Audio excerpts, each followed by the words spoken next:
On this episode of ResiWeek, Verizon has an LTE-only smart hub, CE Pro's Top 100 is full of surprises, and Sony has found its lost way. All this and more on this episode of ResiWeek. The network for the AV industry. What are you listening to? This is AV. This is AVNation. This is AVNation. This is ResiWeek episode 69. Survey says. Support for AVNation is brought to you by Harman. Welcome to ResiWeek. This is your weekly wrap-up of all the latest news and stories for the residential AV industry. I'm your host, Matt D. Scott for AVNation.tv. And today I'm pleased to be joined by Arlen Schwager, the managing editor of CE Pro and a couple other properties. How are you, sir? I'm doing very well, Matt. Thanks for having me on this week. Hey, thanks for coming on.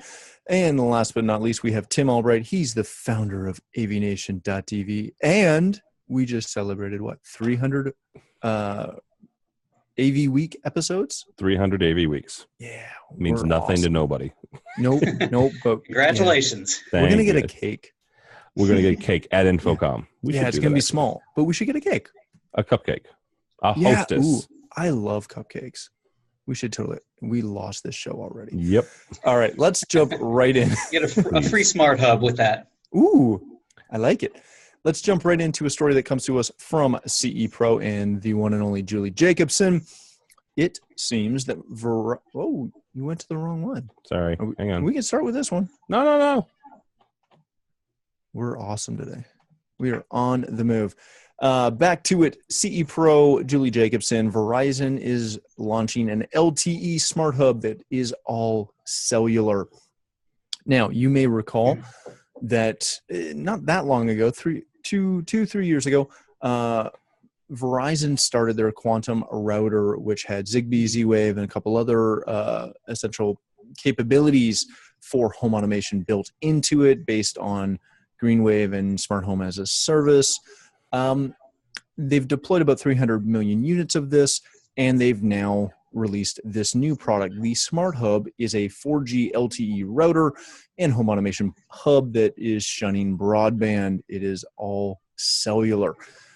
Gentlemen, should we be concerned with a couple of things, really? That this is a all cellular device. It will not use anything wired, but also that, and again, we haven't been able to get full confirmation on this, but that they're not announcing it with any Z-Wave or Zigbee or any other types of technology that's kind of standard in the home automation market. Arlen? Well, I wonder, it seems like if you scroll down in the article a bit that, there are headlines from Verizon that they've kind of dabbled in this field now since 2009, 2010. I wonder with it how serious they're going to be with this rollout. When we'll see products really out there, and it's interesting when you have it with the cellular based. My next question would be: are they trying to get the consumers to think about it in terms of smart device, smartphone, smart hub? Is that kind of the natural progression? And will we be going to Verizon to replace our smart hubs every couple of years like we do with a smartphone? Well, that's not a bad concept considering that, very quickly some of these things do get outdated. Tim, and we all know you're a big programming type guy. Do you get concerned looking at the fact that it is Wi-Fi only? Wi-Fi only? No, not necessarily in the home. The thing I find interesting is the fact that they didn't partner with some of the stuff that people that they had partnered with in the past, right? Z-Wave Alliance, is a great organization. They've got a lot of great products. Every year at CEDIA and every year at ISC, you see another, iteration, another line of products coming out. Now, keep in mind that the article does state in the update that there is Z-Wave supposedly inside of it, just that confirmation hasn't come from Verizon. Exactly. That's the issue, is that confirmation hasn't come from Verizon, which, here's the thing. They can be using Z-Wave and not necessarily be a Z-Wave partner. right? You can, use the technology, I believe, and not be a certified Z-Wave product, I guess is the best way to put that. And that's a little bit concerning. That's the only part that's concerning, though. The biggest issue I find with this is whether or not Verizon is going to be able to make this happen.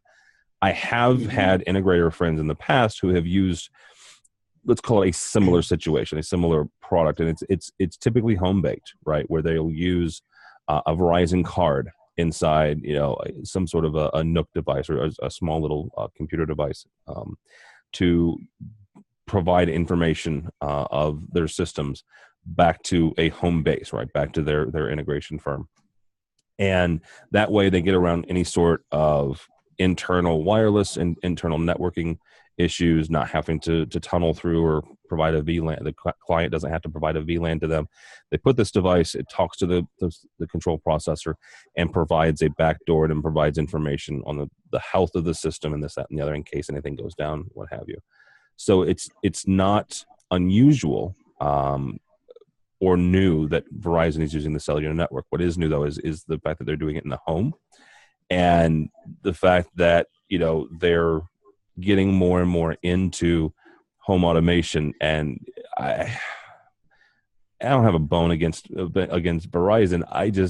I have a problem with, I have a concern with them getting more and more into home automation, and them being an internet provider, and them being a cellular provider, and all these other things, when the FCC is in the posture that they are in currently, in the U.S. at least. We can't be surprised by this, though, because that is the next big thing, right? What's the next big thing? Obtaining all that client data from every avenue available. Yes. And that's a concern we've had with Alexa and Google Home and those types of products. It does seem to be a natural progression.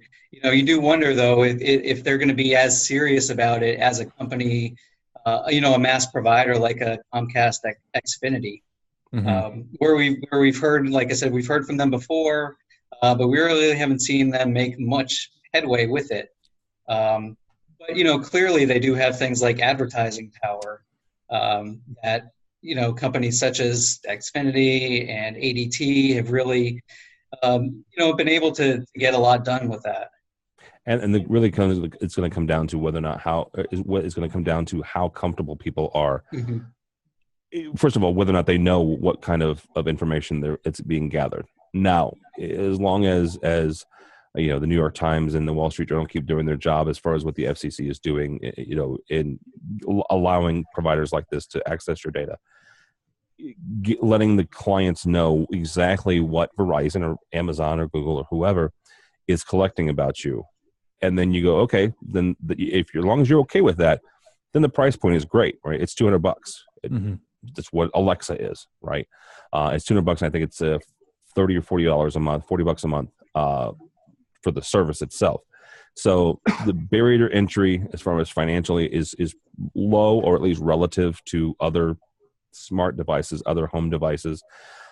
The monthly fee is equivalent, is in line with ADT, like Garland said. My biggest concern really comes down to the privacy and the data being collected, but that's a personal thing more than a technology or an industry thing. Well, I would argue that that's a concern across the board for all of these devices, no matter who it is. But let's move on from that to actually another article from CE Pro. This is the CE Pro Top 100. It's the 100 top integrators are essentially naming their top brands in security, audio, automation, all that fun stuff. Now, Arlen, you managed a lot of this. There were a couple, just as you stated, there were a couple of mainstays like Control4, Snap, Sonance, Sony, Lutron, Sonos, Mid-Atlantic, etc. But there were also a couple of standouts and kind of surprising things for me, like, for example, that Sonos was top for subwoofers. Definitely.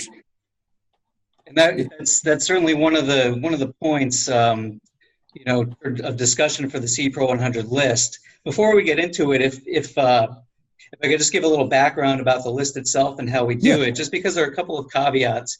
This will be in our June issue, which if you subscribe to the digital edition, you've already received in your email. If you get the print edition, you'll see it, and it's the main story in the magazine.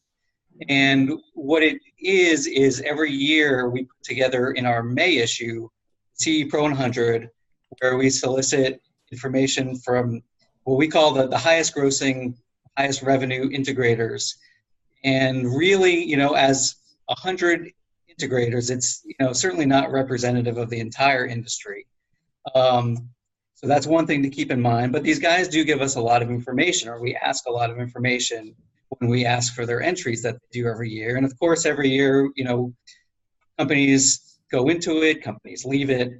But we ask them to give us their top 3 picks, basically, their top 3 preferred vendors for various categories. And this year we asked them to do it in 55 categories. So we know they do put a lot of time and effort into it.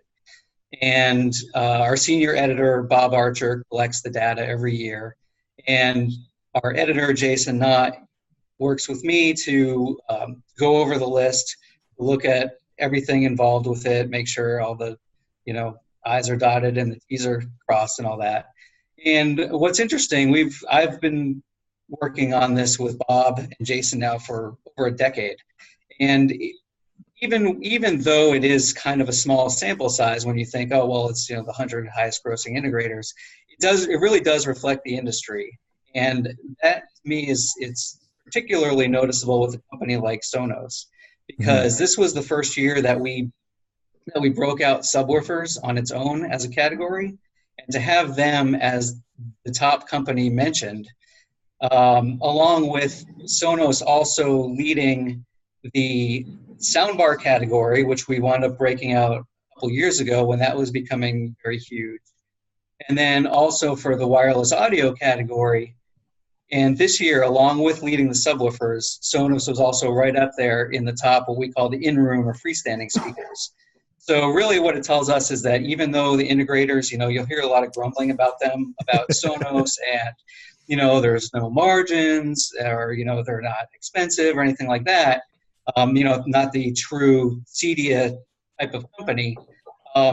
These guys are making a killing on Sonos, and the fact that subwoofers and soundbars rate so highly that they lead the category tells you that they're putting in full systems. They're putting in a subwoofer and soundbar system likely as a standalone media room.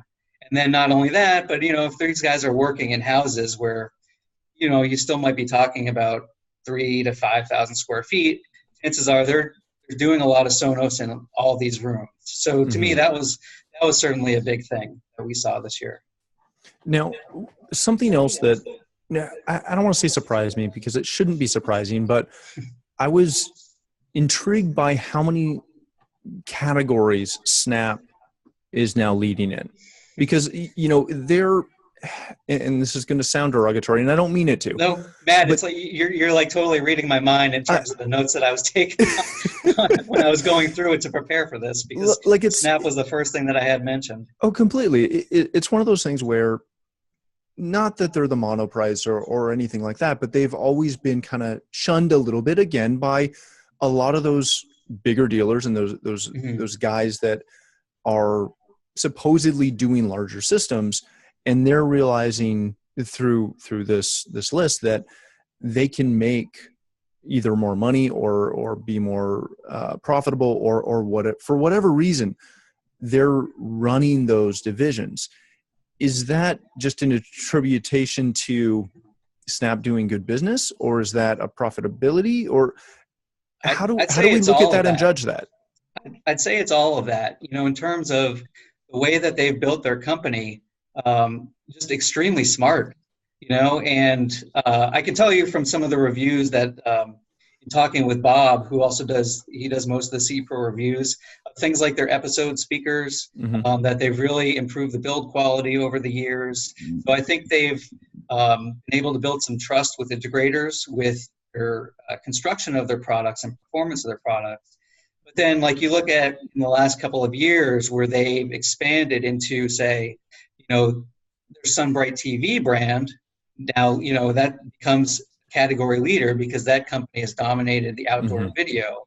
Or you look at Autonomic for media servers. They have a great reputation as a really, kind of tried and true CEDIA channel brand. So, on the one hand, they're getting an established leader. On the other hand, they're saying, hey, we really embrace the CEDIA channel by snapping up a company like that. We know those guys like, but then there are all the other categories that they've really improved in, like their Wirepath brand. Is another one that, for cabling and for surveillance cameras, that brand has shot right up there and is really challenging established leaders like an IC Real Time that's led that category for like 6 years. Right. And so they've really done, I think, a very smart job of kind of picking their spots of where they feel they can gain market share, and it's certainly eye-opening. Tim, I've got two questions for you. Sure. One, how surprised were you to see Apple as the leader in remotes, interfaces, and smart devices?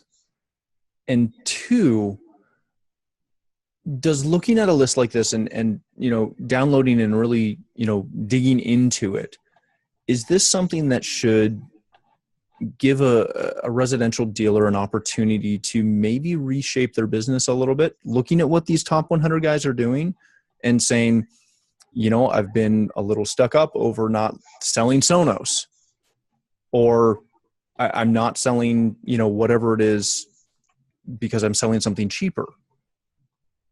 Well, to answer your first question first, I was a little surprised about the Apple, mainly because when you look at the home automation leaders, it was Control 4, right? Control 4 and Lutron. And so the fact that Apple made the number one remote was a little surprising more than anything.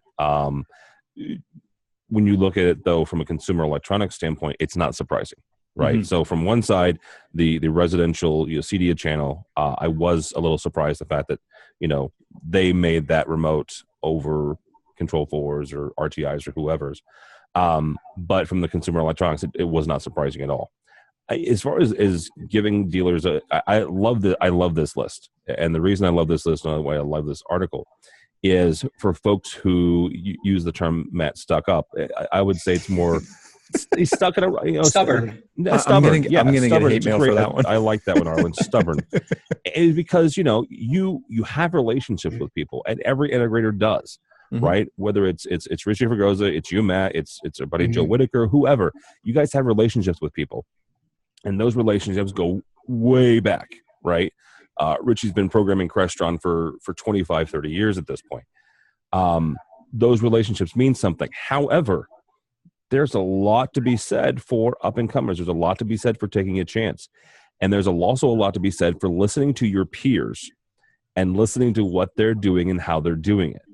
Right? AVNation is a podcasting company. I have friends who do podcasts outside of this industry. And the reason I do is because I listen to them and take their advice on what they're doing, with how they're doing things better, whether that's production or distribution or what have you. Same thing in the integration world, right? If enough people, the top 100 of CE Pro, is doing something, whether that's with Sonos or whether that's with Apple or whether that's whoever, Snap, then it's at least worth a conversation, and it's at least worth a second look if you're not using that product or if you're not using those services. Very good. Yeah, and we find that as well in the data that we include as part of our May charts that go with the CE Pro 100, where we one of the chart columns is all about the number of custom jobs that they do in a year. And, we'll find that those range. You have guys that do like huge volume, but then you still have guys that do 5 jobs per year. And, those same guys all populate the CE Pro 100 list. So there are, different ways of being successful. But at the same time, we also ran a story recently about, what we call disruptive business models. And it includes things like using Apple, using Nest, using Sonos, using Ring to your advantage. And even had some other companies that are on the CE Pro 100, admitting that, all right, they're starting to use these types of products to change a little bit, address different audiences, whether it's, millennials and things like that. But you're right, they do need to do something a little bit different these days sometimes. Very good.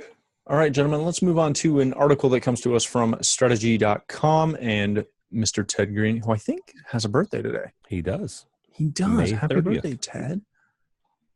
This is on Sony, and their CEO is predicting a 20-year operating profit high.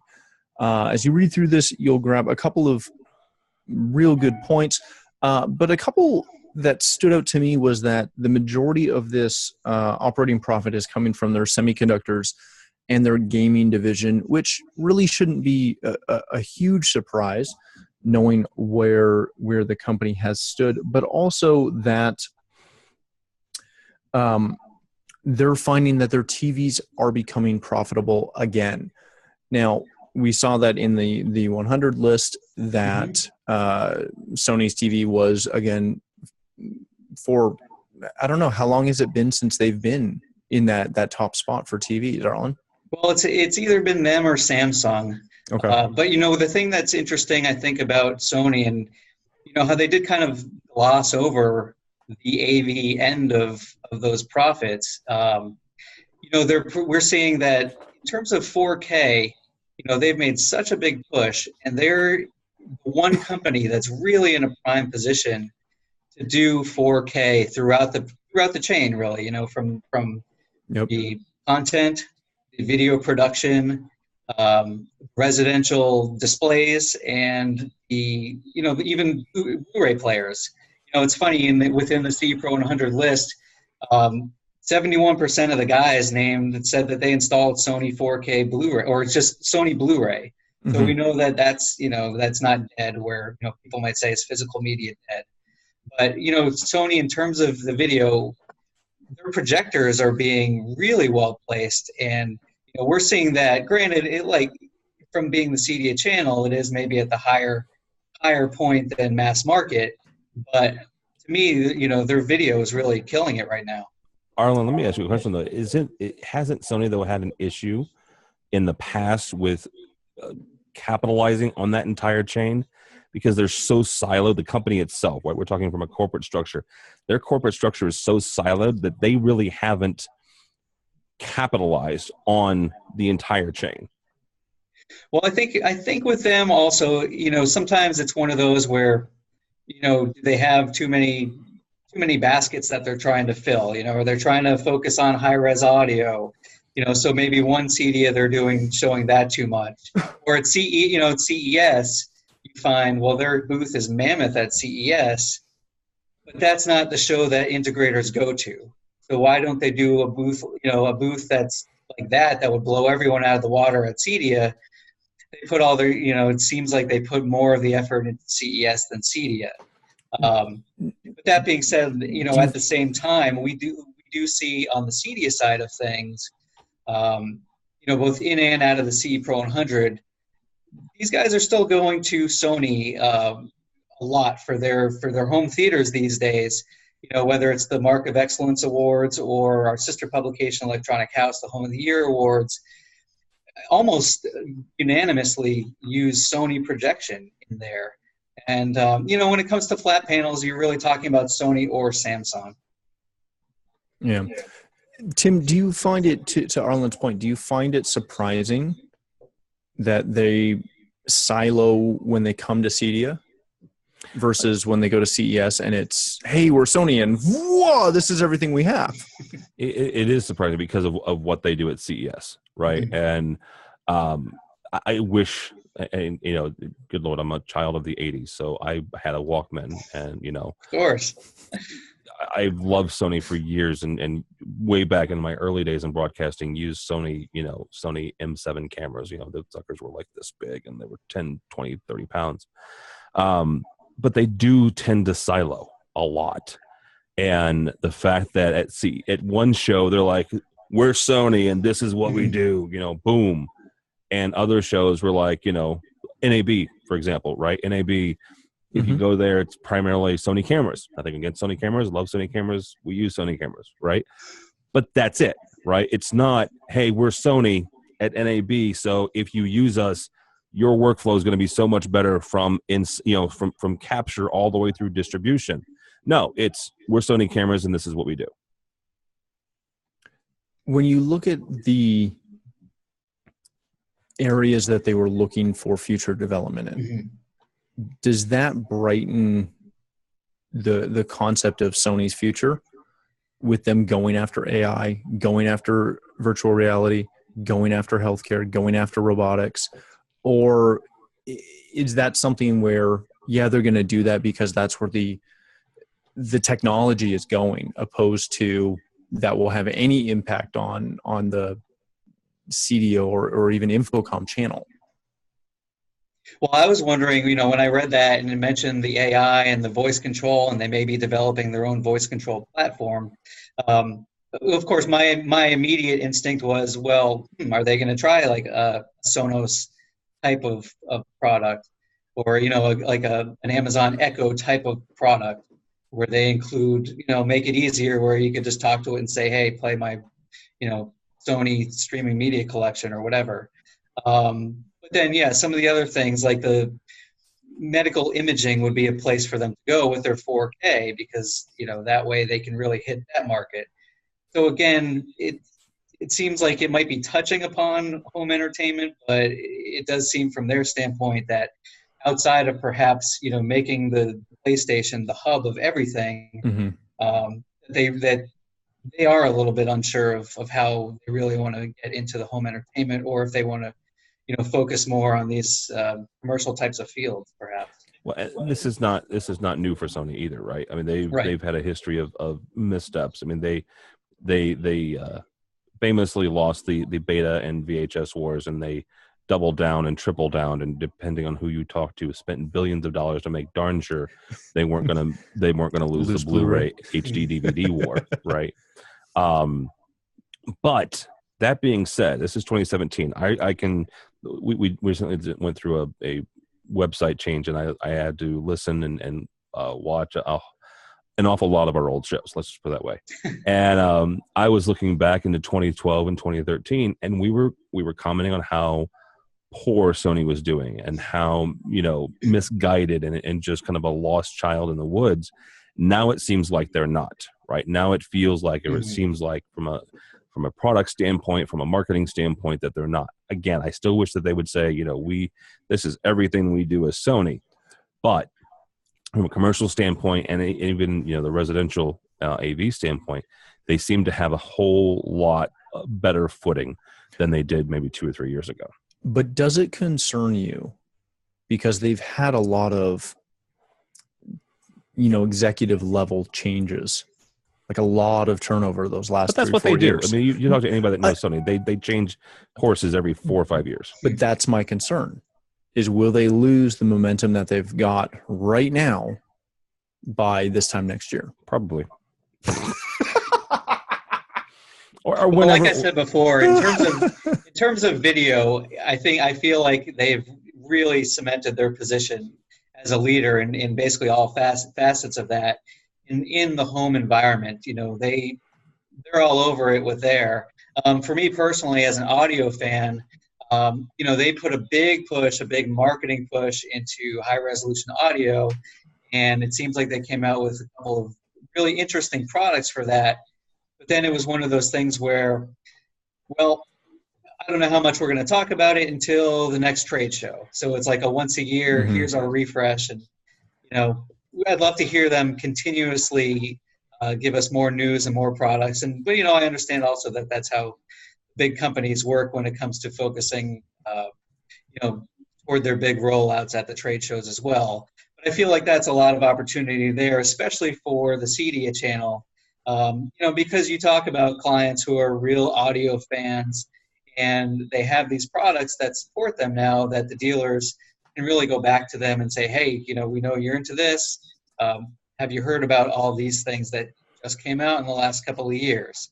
So I think that there's a lot there. And, it could be that interview with the CEO, he just wanted to focus on a couple other things as well. But it'll be interesting to see how they do there. Well, and let me clarify. I don't think it's going to be within the next year, but Matt makes a good point. Is they do restructure their executive teams. I'm not making this up. It's every 3 to 5 years. I want to say. Yeah, there's easily. a very good chance that the next restructure they will lose their way. Right now they've got a good CEO. Right now they've got good direction. Right now they have good leadership. But Sony has a history of shuffling the deck.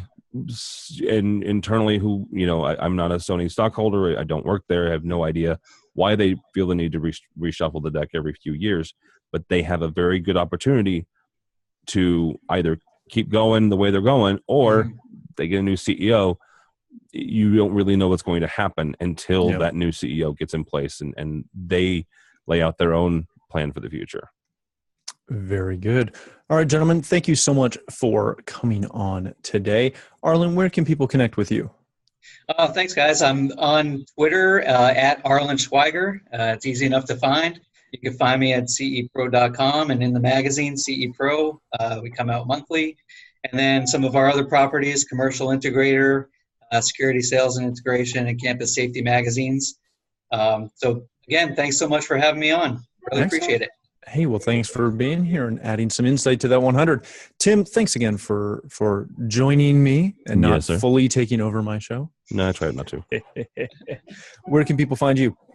I'm going to put on my glasses now.